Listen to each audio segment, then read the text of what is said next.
Samantala, nasa ospital pa rin po ang 6 na nasugatan sa pagbangga ng PNR train sa isang jeep sa Maynila kahapon. Sasampahan na ng reklamo ang jeepney driver na umunoy nagpumilit kahit paparating na ang tren. May live report si Mav Gonzalez.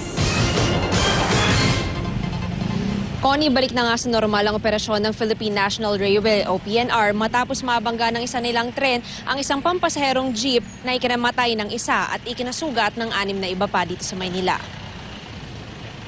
Hindi na umabot sa ospital si Reynaldo Macapagal matapos magtamo ng multiple fractures sa katawan at ulo nang mabangga ng isang tren ang sinasakyan niyang jeep kahapon dito sa kahabaan ng G. Tuason sa Maynila.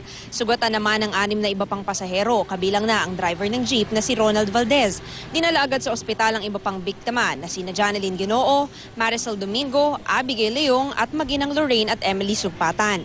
Ang driver na si Ronald Valdez at pasaherong si Marisol Domingo, maayos na raw ang lagay pero i-confine muna sa ospital ng Sampaloc para maobserbahan. Nasa Santa Ana Hospital naman si Janeline Ginoo, Abigail Cruz Leong at Lorraine Sugpatan.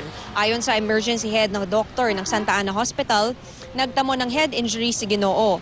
Si Emily Sugpatan kritikal at wala pa ring malay sa ospital ng Maynila dahil napuruhan daw ang utak. Sasailalim siya sa neurosurgical procedure. Hindi naman muna pinayagan na ma-interview natin ang mga biktima.